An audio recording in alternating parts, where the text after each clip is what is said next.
Hi, my name is Fatima, and I am the co-founder of Collective 365, and welcome to our 2023 grant cycle. So if you're watching this video, it is because you want to learn about our grant application process. I'm going to give you an overview of Collective 365, as well as explain our grant application process. I will also preview the application and give you some tips and tricks for a successful grant application. If you have any questions, we will also be offering Q&A sessions in January and February. And as always, you're welcome to shoot us an email and someone will respond within 48 hours. So let's go ahead and get started. Going to share my screen. So our grant application workshop is going to cover just our grant application. If you have specific questions about your organization, once again, I strongly encourage you to check out one of our Q&A sessions in January or February, or send us an email. This is pre-recorded, so you can feel free to watch it again. Welcome to the Collective. Collective 365 was founded in July 2020. We did a soft launch on Juneteenth 2020, and we are a spinoff of a giving circle, and that we are made up of individuals from diverse sectors and identities who want to invest their time, talent, money, and passion together into our community. The members of Collective 365 pay a yearly donation, which is used to create our community-based grants. One thing that I love about Collective 365 is that we do not require you to have money to be a member. We welcome you just as you are. If you want to vote and help us create grant funding for our applicants, you are certainly welcome to do that. And that's $50 a year. And we also have general donations. So there are folks who are like, I don't want to be a member, but I love what you're doing. So there are many ways to interact with us, and we are intentional about making sure that philanthropy is for everyone. So whether you have $0 to give, $5,000 to give, we welcome you. Whether you have 10 hours to volunteer or 100 hours to volunteer, we want and need you. So please consider becoming a member. And if you are a member, you still are able to apply for a grant, but you just can't vote. Each paying member has a vote on how the grant money is spent in the community. We have been fortunate to have all of our members be able to vote. And what makes that special is that there are people that are actually in the community voting. So it's not a group of people who don't live in these communities that are deciding the funding, or it's, in many instances, philanthropy is older white men. But our membership really represents DC, Maryland, and Virginia, and all that it has to bring. So why Collective 365? So it started with a vision to give Black and Brown communities a platform to define their needs and solutions related to social justice, education, health, and workforce development. We strongly believe that people that can identify problems can also identify solutions. They just need time, space, and resources. And Collective 365 sees itself as creating time, space, and resources for communities to do what they've been doing best. Historically, Black and Brown communities have been given very little, but do so much. And now it is our time to adequately invest in them. We focus on the root causes of economic, racial, and social injustice. We strive to include the people who are impacted by those injustices by centering them as thought leaders and decision makers. We seek to make the field of philanthropy more accessible and diverse. We promise to be accountable, transparent, and responsive in our grant making. So why you're here is really to talk about these grants. So we're going to talk about who can apply, how to apply, when are the grants due and what does the timeline look like? How much money can I get? What happens once you get the grant? And then lastly, I will share information about the grant Q&A sessions. So who can apply? Individuals. I repeat, individuals. So me, myself, and I, you can apply. You don't have to be an LLC. You don't have to be a nonprofit to apply. But we also welcome groups, businesses, and nonprofits to apply. So if you do have a 501c3 status, you are a registered business, if you are an informal group, or you're just a dope individual who is doing great work in the community, please apply. You must serve primarily Black and Brown communities in DC, Maryland, and or Virginia. So if you live in Maryland, but your work is in Virginia, that is okay. If you live in Virginia, maybe you live in the 757, but you primarily do your work in Richmond because that's where you're originally from, that's fine. Some applicants serve all three areas, DC, Maryland, Virginia. Some just do DC, Maryland, as long as it's DC, Maryland, and or Virginia primarily. And when we say primarily, that means 75% of your customers, your community has to be Black and in one of those areas. You must focus on either health, education, workforce development, and or social justice. And we allow you as an applicant to define how you connect to one of those areas. So our grant application, it is a very short window to apply. We launched the application on our website on February 1st. I strongly encourage you to visit our website and go under grants and click notify me. If you click notify me, we will automatically send you a link on February 1st with the application. So you don't have to worry about remembering to come back to us. The application does close on March 1st at 11:59 p.m. So if you try to click on the button at midnight, it won't work. If you try to click back on March 2nd, it won't work, and we do not accept late applications. So please mark your calendars accordingly. And better yet, like I said, go to our website and sign up for the notification to be sent directly to you on February 1. Once the applications close on March 1st, a group of volunteers from Collective 365 will get together to review the applications. We do our best to bring in folks in the community to review those applications. If you are a grant applicant, you are not able to review applications, nor are you able to vote on applications. But if you're interested in learning more about our grant application process, again, I would encourage you to go to our Q&A session. But once the application closes on March 1st, by late March, so like March 31st at the latest, you will get an email. So if you receive a vote to move on to the second round, you will get an email. If you are not selected for the second round, you will still get an email. Collective 365 really means that when we say we want to be accountable and transparent. So we will not have you in the dark. You won't randomly see it on social media or in the news that we picked applicants. You will be notified along the way. So please, if you don't get an email by March 31st, you're welcome to email us. We ask that you please do not email us before March 31st for a status update.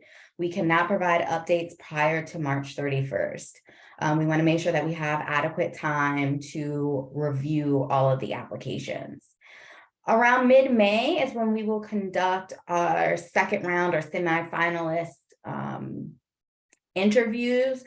Here it says informational, but it's an informational in that we just want to get to know you more. So that will be conducted via Zoom. If folks don't have access to a video cam, it will be over the phone. But we really want to make sure we get to know the applicants more than just what's on a paper or in a video. By early June, you will receive an announcement that says, here's who has won. So at most, you could receive 4 emails, one saying, on like March 5th, you'll get an email that says, thank you for applying. Here's what to expect. You'll get another one March 31st that says, hey, you were or were not selected for the second round. If you weren't selected for the second round, you'll get another email in early June saying, hey, these people won. And then a 4th email that says, hey, if you're interested in capacity building support, fill out this application. If you get the email that says, hey, you made it to the semifinal round or the second round, you will get another email about scheduling that interview. And then you will get a 4th email letting you know who the winners were and your options for capacity building support. So again, look out for emails from us. And I promise you, we will communicate with you. You won't have to track us down. You will always be in the know about this process because we value your time. And we know that for many of you, it's hard to get funding, and it's even harder when you put yourself out there and people don't respond. So we will definitely be responsive to you. So our grant funding. I love this about us as well. I'm going to keep telling you about all the things that I love, but we provide unrestricted grant funding. So this means that we are not like some funders who are like, oh, we only want to fund, people who are helping cats, or we only want to fund people helping cats in a specific area between the hours of 5 and 9 post-COVID. We really want our applicants to be thought leaders and decision makers. And so we look to you as the grant applicant to tell us what money you need and why you need it. So you can get as much as $10,000 from us. Unrestricted means that it can go to operational costs. So that could be if you are renting a building and you need help with the rent for a month. It could be you need to pay a contractor to help execute a service in the community. It could be we need new vans to transport the kids for our after school program. It might be that you need new computer supplies. Unrestricted is just that. Unrestricted. So whatever you need, we're here to try to help you with that. It is possible that we might give one large grant. It is possible that we could give several small grants. We make the decision based on the application pool, so it's on a year-to-year basis. So how do I apply? This all sounds great. I want 10,000 unrestricted dollars. So what do I need to do? Submit an application. You have 3 ways to submit. You can do a written application, which I'll show you shortly. You can do a video submission or a phone interview. The reason we do 3 applications types is to be accessible. Some people are great at writing. Other people are more visual storytellers or auditory processors. Or verbal processors. And then we also know that some people don't have reliable internet connection where they are. And so a phone interview makes it easier. We also know that there are some folks who work and serve their community. And so sometimes a phone interview is just a little bit more feasible. So if you're doing a written application, the link will be available on our website. If you want to do a video submission, there are special instructions on that, and those instructions will be listed on our website February 1. If you are interested in a phone interview, there will be a limited number of spots for phone interviews, and you can select that through our website. So the written application, here are some tips to a successful written application. You will need to information gather. Make sure you have everything before you start. Sometimes people click our website and they get to about midway through and we ask the question of like, what are some of your recent accomplishments? And the person hasn't really gathered all the information. And so now they have to go back and try to pull newspaper clippings, or they might have to talk to somebody else to get the information. I really encourage you to take advantage of the fact that we list our application questions on our website. So before you start, you don't even have to click it. You can just open up a PDF on our website beginning February 1, and it will allow you to review the questions. So gather the information. You might need to talk to different people. You might even work with somebody else to do the application, but take a minute and review the questions before you start. Create a draft. So our application is in a Google Doc. You cannot save a Google Doc. Well, you can, but we can't. So if you walk away and your computer exits the application, we do not have a copy of it. So until you submit the application, we do not have a way of retrieving any non-submitted applications that were started. So I encourage you to open up Microsoft Word or Google Doc or notes on your phone and start typing out your responses and then copy and paste them into the application. That way you do not have to worry about your computer freezing and losing all of your responses. The application does allow you to get a copy of your application at the end. So once you submit it, it will say, would you like a copy of your application? I encourage you to say yes and retrieve a copy. That way, if you are concerned that it wasn't submitted, or maybe you review it and realize that you typed something incorrectly, you'll have your own copy for a point of reference. The biggest reason that you also might want to keep a copy is because it can help you with other grant applications outside of ours. Lastly, submit prior to the deadline. I know you have a month to do it from February 1 to March 1. However, in the event that your internet crashes, in the event that life just happens and you thought that you were going to be able to submit it the last week of February, if you wait until the last minute, there's really nothing we can do once the March 1st deadline closes. That's just in being fair to our applicants. So please allow for technical issues and ability to ask questions. Sometimes you open up the application and you thought you knew what you were going to say, but then you start typing and you start questioning whether or not you understand the question. If you plan to do the application by February 10th, that gives you time to ask the board or myself questions, and we can help support you.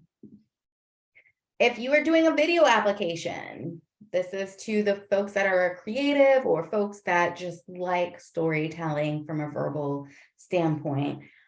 We invite you to do a video application. Submit one video that responds to all of the questions. So our application is about 25 to 30 questions. Please only submit one video. We will not review multiple videos for the same applicant. Applicants should only include video content that they own to avoid legal problems. So please, if you maybe have collaborated with another entity, if you're including them in your video, please make sure you have their consent. Consent is so important.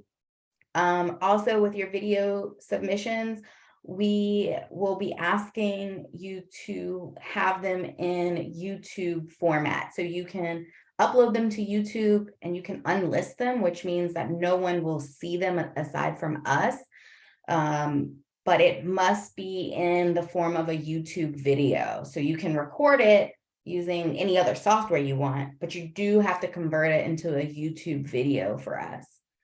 Number 2, timing is everything. Video submission should be no longer than 30 minutes. So that's about a minute per question. Any content beyond the 30 minutes will not be considered. So in other words, if you are recording the video and your video is 50 minutes long, If you submit the video to us, we will stop watching it at the 30-minute mark. So that 20 minutes of content will go unreviewed. And so if you didn't, include all of the information for the application in the first 30 minutes, that will negatively impact your application. Last but not least, lights, camera, action. Use a device with a suitable camera. You don't need to go out and buy equipment and make this a BT production. Pick a good camera, could be your iPhone or your Android, just clean the lens. Pick a good location to record, one that doesn't have too much of an echo, like avoid bathrooms. Pick a location with great lighting. Ideally, you want to be facing the light. So you don't want light behind you because then it'll like wash you out. Please make sure that you speak in a calm, clear voice.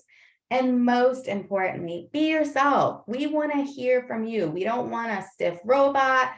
We're not like your traditional grant funders.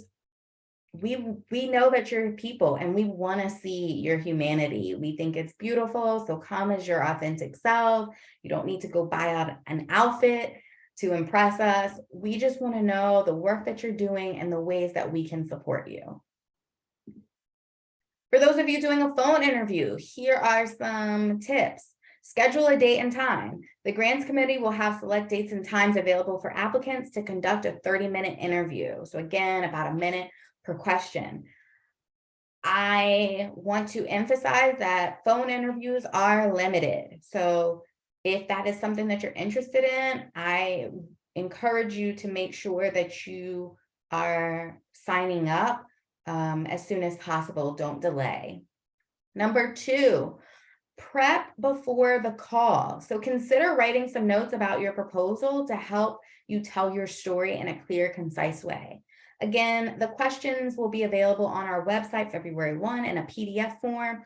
You may print that form, you may cut and paste the questions and just type some notes so that you're not stumbling or having to look up information while you're on the phone.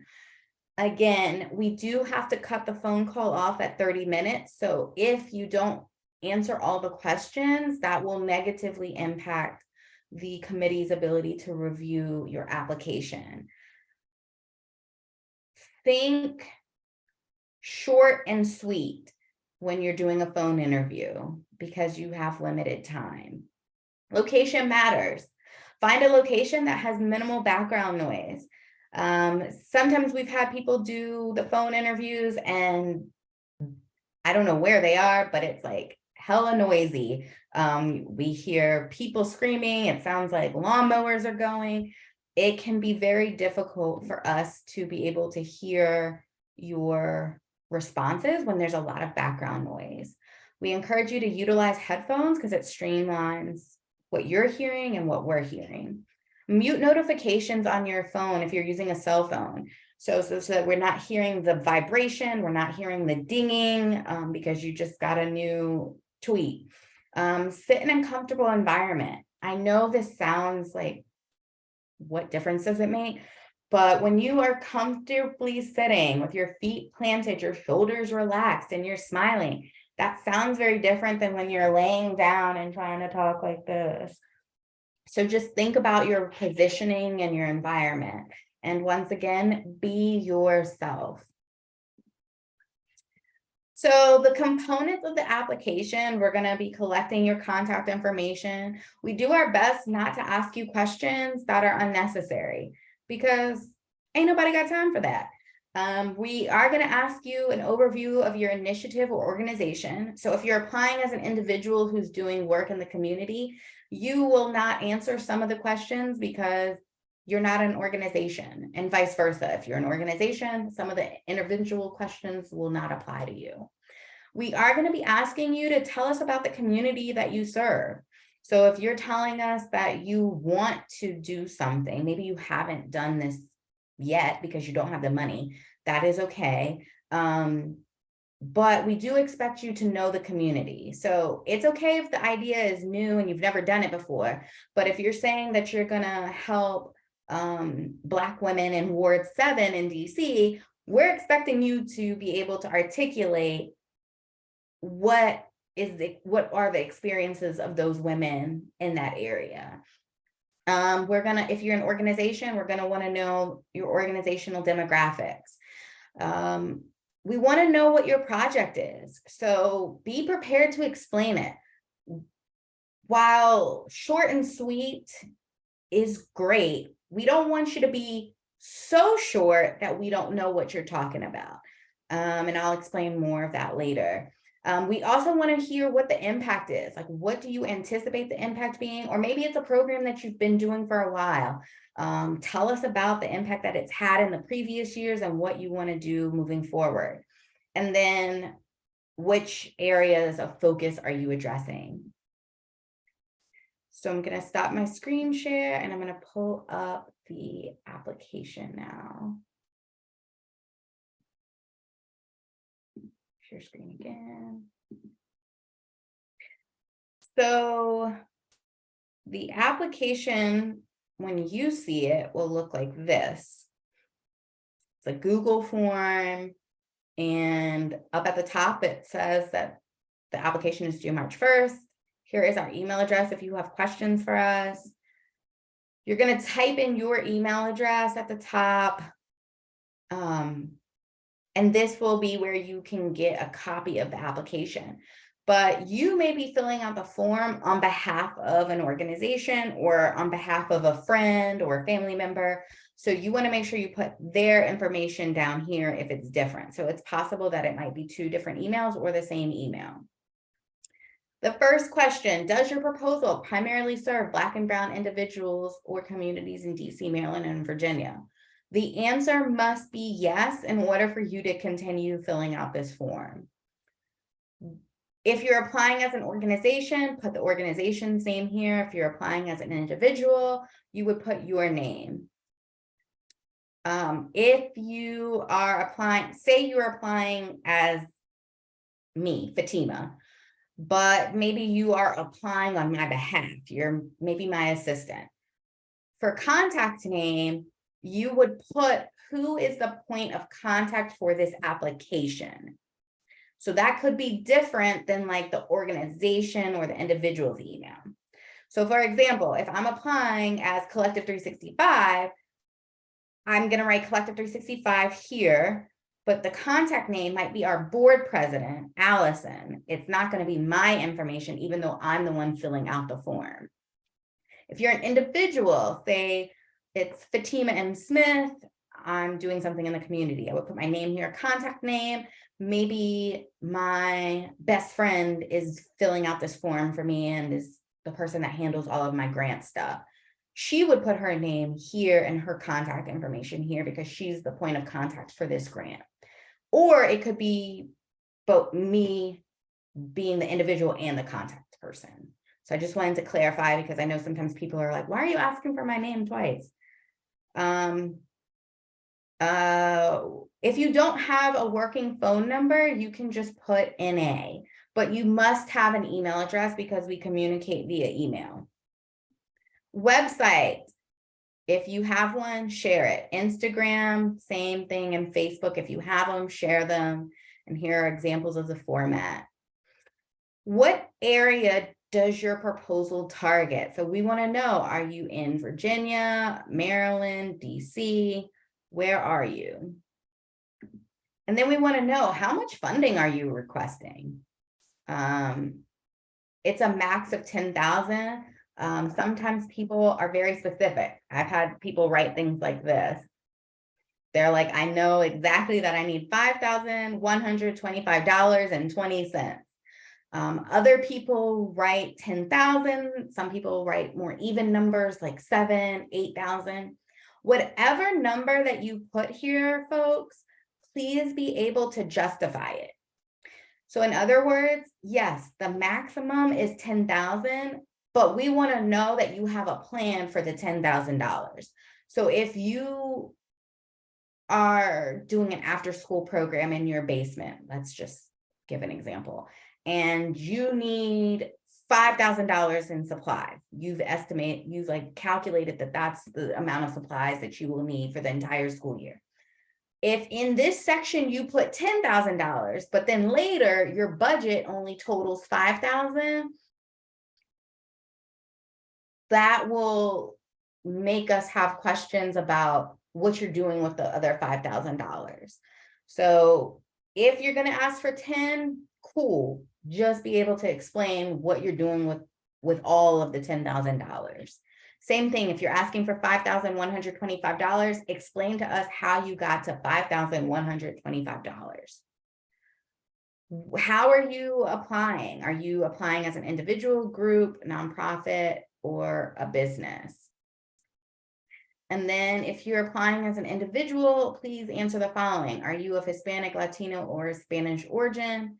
If you're applying as an individual, we want to know, what is your makeup? Are you Asian, biracial, Black, Native American, white?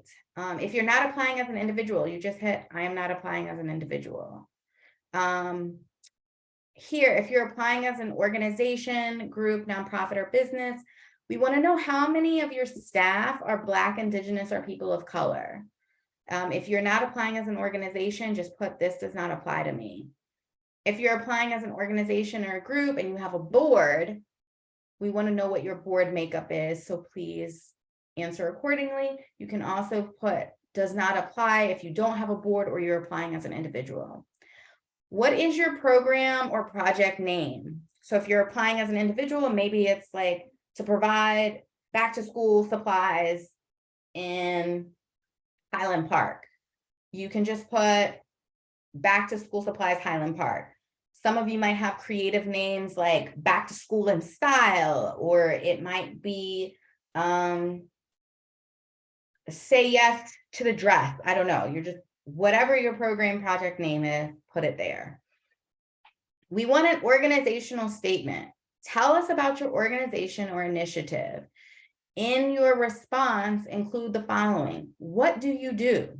Like, even if you're an individual, what is it that you do? So this, instead of, if you're an individual, think of it more as a mission statement rather than an organizational statement. Who do you serve? How do you serve them?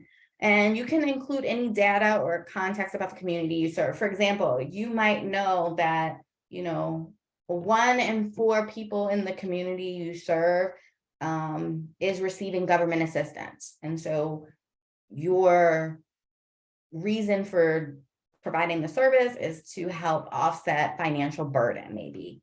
Then we're going to ask you to share a recent accomplishment by you or your organization is most proud of. So for example, one applicant wrote that they were most proud of how they pivoted during COVID and they went from in-person programming to strictly online programming. That could be an example.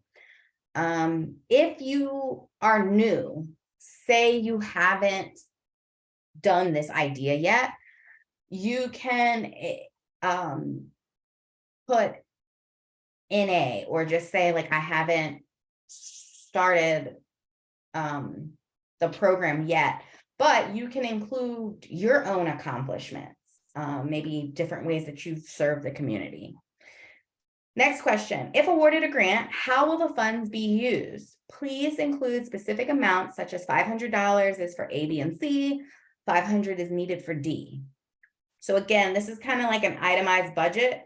We do not need a spreadsheet. We just literally want things like this. $400 for pencils, $250 for tissues, and $500 for gas. So that's looking like $1,150 and totals $1,150. I hope my math is right. So that's what we want. We just want to know, what exactly are you using the money for? Again, you can use the money not just for supplies. You might need to pay a staff member. You might need to pay to rent a car. Whatever it is that you're using the money for, just explain it. Please share how your proposal will benefit communities of color. So some of you might be doing things that are open to any and everybody. But remember, you have to primarily be serving Black and Brown people. So 75% of your services must be benefiting communities of color, and we want to know how they're benefiting. The maximum grant amount is $10,000. Can your proposal be completed with $10,000? And this is just a multiple choice thing. If your program requires more than $10,000, please explain how you anticipate getting more funds.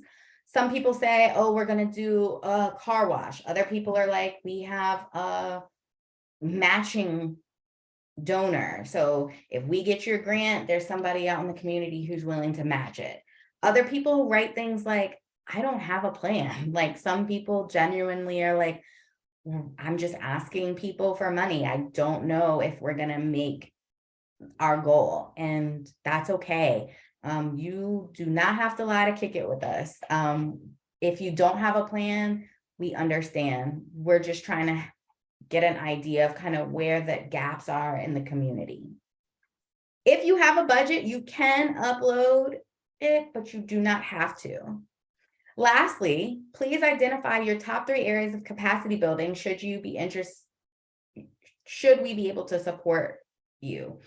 So whether or not you get unrestricted grant funding from us, we still want to help you because we believe that money is important, but it's not the only thing. So we want to connect you with resources in our network to help you do the important work that you're doing. So we've had some grant applicants in the past ask for help with strategic planning. And so we have one of our members help them come up with a strategic plan. We've had other people who have needed photography services. They wanted pictures for their website or social media. And one of our board members, she's a photographer, so she took some pictures. So those are kind of some examples. We ask you to only select 3. Selecting these does not guarantee that you will get the support that you are asking for. It just helps us get an idea of what's needed by our grant applicants. Once you're done, you can hit submit. Before you hit submit, it says, send me a copy of my responses. You can click that and an email will be sent to you after you hit submit. And if you want, you can just hit this and it will remove all your answers from the form if you realize you did it all wrong. You can hit clear form, and now when you go back up, there's nothing here. Now, those of you who are doing a video grant application, that form looks a little different. You can see that it's similar as far as it being a Google form, but you're going to put your email address, the organization or individual name. You're going to cut and paste a URL to access your YouTube submission.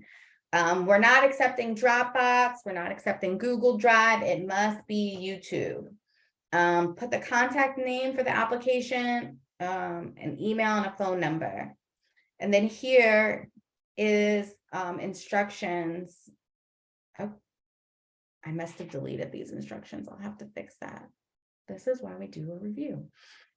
Our instructions on how to upload. So on our website, you will see the links to the application for video, phone, and written. You'll also see a PDF of the questions. You will also see instructions on how to upload a video submission using YouTube. So that is the application in a nutshell. Like I said, I know you might have additional questions, but I encourage you to visit one of our Q&A sessions, or you're welcome to send us an email. Now, you've done the application, you've made it through the interview, and you got the grant. Yay! Now what? So each grantee must complete a follow-up report. I promise it's really simple. It's like 9 questions, and the questions are simple. We really just want to know what went really well with the money, what wasn't so well. So you could write things like, it was great having $10,000, but we really realized that after doing the program for a month with the $10,000, that it increased the need in the community. There were more people asking and wanting the service. And so we really need like $100,000, not $10,000, right? So that's something that you could put in the report. We want to know if you used any capacity building support from us.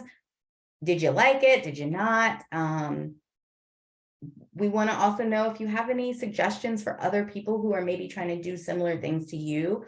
Our goal is to create a,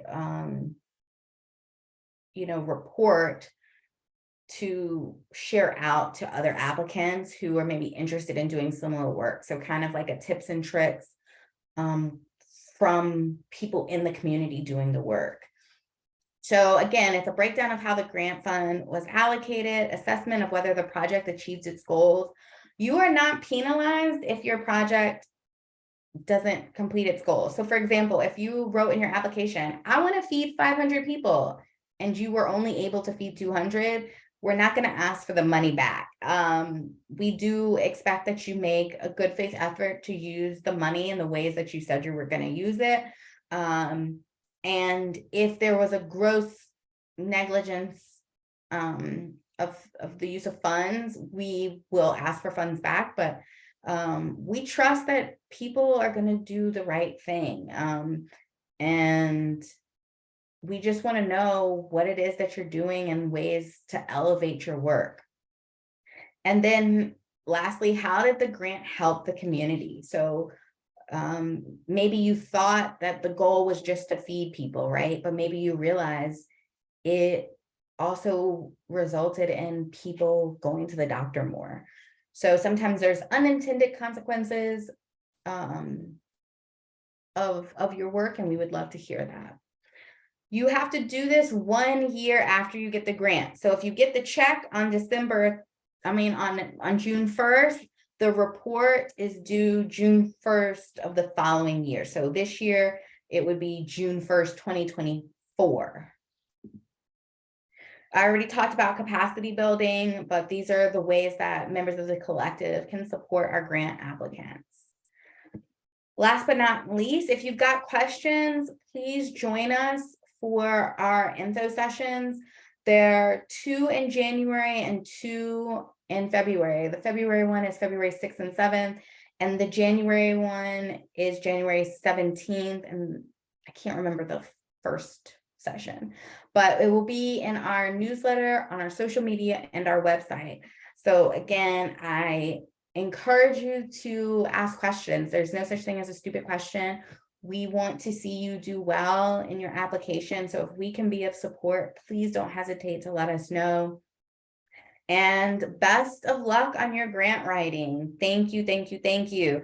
And after you watch this, if you realize like, I don't think this grant really is for me, but maybe you know somebody who's doing some dope work in DC, Maryland, and or Virginia, please send them this link so that they can get these coins.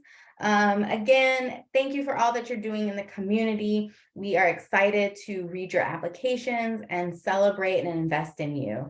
Have a great day. And don't forget, check out our website, February 1, to apply.